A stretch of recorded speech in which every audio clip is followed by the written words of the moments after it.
নমস্কার বন্ধুরা, প্রিয়াঙ্কার পাকশালাতে সবাইকে স্বাগত। উত্তরপ্রদেশের একটি বিখ্যাত খাবার কিন্তু ছোলে ভাটুরে। কিভাবে পারফেক্ট বলের মতো ভাটুরে বাড়িতে বানিয়ে নেওয়া যাবে দেখে নেওয়া যাক আমার আজকের এই রেসিপিটিতে।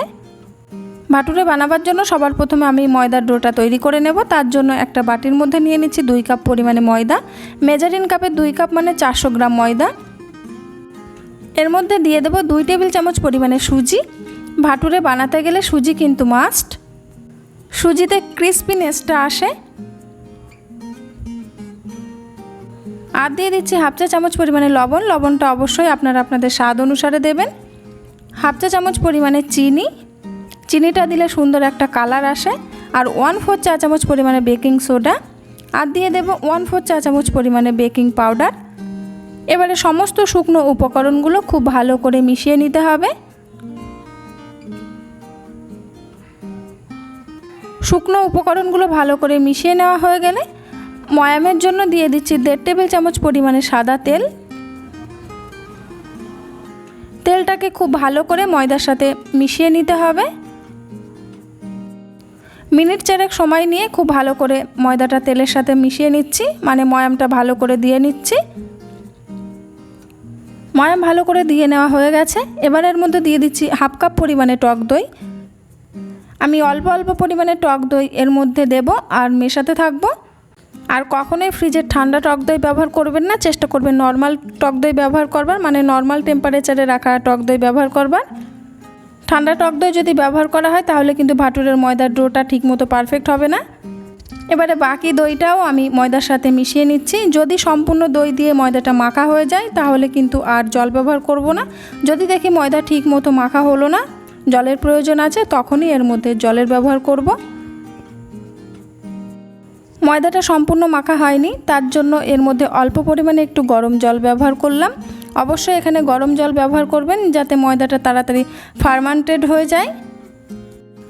আবারও একবার বলছি, ফ্রিজের টক দই কিন্তু কখনোই ব্যবহার করবেন না। সব সময় চেষ্টা করবেন ফ্রিজ থেকে বার করে টক দইটাকে নর্মাল টেম্পারেচারে নিয়ে এসে তারপরে ব্যবহার করতে। দেখুন ময়দাটা আমার ভালো মতো মেখে নেওয়া হয়ে গেছে। আর অবশ্যই ময়দার ডোটাকে একটু নরম করে মাখতে হবে।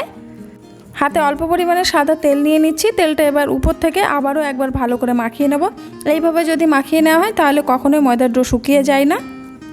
আর অবশ্যই ময়দার ডোটাকে কিন্তু নরম করে মাখতে হবে, কারণ যেহেতু আমরা সুজি ব্যবহার করেছি, সুজি ফুলে উঠবে। খুব শক্ত করে কখনোই মাখবেন না। ময়দাটা খুব ভালো করে মেখে নেওয়া হয়ে গেছে। এবারে আমি ময়দাটাকে ঢাকা দিয়ে 1 থেকে 1.5 ঘন্টা রেখে দেব। চাইলে আপনারা মাইক্রো ওভেনে প্রিহিট করেও তার মধ্যে 1 থেকে 1.5 ঘন্টা রেখে দিতে পারেন। 1.5 ঘন্টা পর আমি ঢাকাটা খুলে নিচ্ছি। ভাটুরের ডো কিন্তু আমাদের সেট হয়ে গেছে। এবার আমি আর একবার ভালো করে একটু মেখে নিচ্ছি। এবার আমি ভাটুরার ডো থেকে লেচি কেটে নেব। আমি যে পরিমাণে ময়দা মেখেছি তাতে আমার মোটামুটি 6টা বড় সাইজের ভাটুরা তৈরি হবে। আর ভাটুরা একটু বড় সাইজেরই হয়, তাই লেচিগুলোকে অবশ্যই একটু বড় সাইজের কাটতে হবে। নর্মাল লুচি পরোটার জন্য যেরকম আমরা লেচি কাটি তার থেকে অবশ্যই একটু বড় সাইজের লেচি কেটে নেবেন। লেচিগুলো কেটে নেওয়া হয়ে গেলে লেচিগুলোকে ঢাকা দিয়ে আমি কড়াইতে ভাটুরা ভাজবার জন্য তেলটা দিয়ে নেব। দিয়ে দিচ্ছি বেশ কিছুটা পরিমাণে সাদা তেল। তেলটাকে খুব ভালো করে হাই ফ্লেমে আমি গরম করে নেব। এবারে আমি ভাটুরাটাকে বেলে নেব।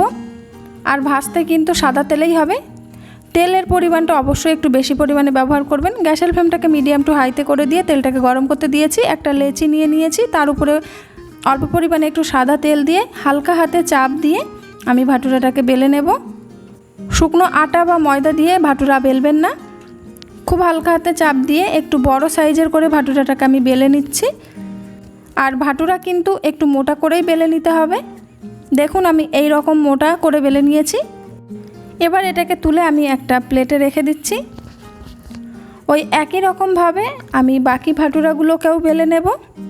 খুব অল্প পরিমাণে একটু সাদা তেল ব্যবহার করেছি। আবারও বলছি, ভাটুরা বা লুচি পরোটা এই ধরনের কোনো জিনিস বেলতে গেলে কখনোই গুঁড়ো আটা বা গুঁড়ো ময়দা ব্যবহার করবে না, তাহলে কিন্তু তেলটা নষ্ট হয়ে যায়। ভাটুরা আমার বেলে নেওয়া হয়ে গেছে। আর তেলটাও খুব ভালো করে হাই ফ্লেমে গরম করে নিয়েছি। এবার গরম তেলের মধ্যে আমি ভাটুরাটাকে ছেড়ে দিলাম।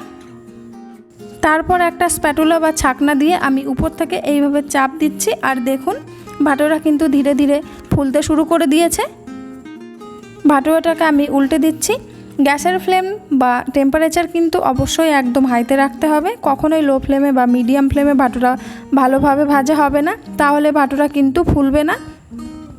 দেখুন ভাটোরা কিন্তু খুব সুন্দরভাবে ফুলে উঠেছে। এই একই রকমভাবে আমি সবকটি ভাটোরা ভেজে নেব। আমি যে মাপ দিয়ে ডোটা মেখে নিয়ে তারপর ভাটোরাটা ফ্রাই করছি, তাতে দেখুন আমার ভাটোরা কিন্তু একদম পারফেক্ট হচ্ছে। আপনারাও যদি এই মাপ দিয়ে ভাটোরা তৈরি করেন তাহলে আপনাদেরও ভাটোরা একদম পারফেক্ট তৈরি হবে। গরম গরম ভাটোরা আমি সার্ভ করব অমৃতসরের পিন্ডি ছোলে আর পেঁয়াজের সাথে। আমার আজকের এই ভাটুরের রেসিপি আপনাদের কাছে কেমন লাগলো অবশ্যই জানাবেন। যদি ভালো লেগে থাকে তাহলে আপনারাও এই রকমভাবে বাড়িতে অবশ্যই একবার ট্রাই করে দেখতে পারেন, আপনাদেরও পারফেক্ট ভাটুরে তৈরি হয়ে যাবে। এই রকমভাবে যদি ভাটুরে বানানো হয় তাহলে কিন্তু একদম পারফেক্ট বলের মতো সবকটি ভাটুরাই কিন্তু তৈরি হয়ে যাবে। আমার চ্যানেলে নতুন বন্ধু হয়ে থাকলে চ্যানেলটিকে সাবস্ক্রাইব করে নেওয়ার অনুরোধ রইল। পাশে থাকা বেল আইকনটা অবশ্যই প্রেস করে দেবেন, কারণ আমি চ্যানেলে যখনই নতুন কোনো রেসিপি দেবো আপনাদের কাছে খুব তাড়াতাড়ি পৌঁছে যাবে। আজকের মতো এই পর্যন্তই, আবার হাজির হয়ে যাব নতুন কোনো রেসিপি নিয়ে। সকলেই ভালো থাকবেন, সুস্থ থাকবেন, ধন্যবাদ।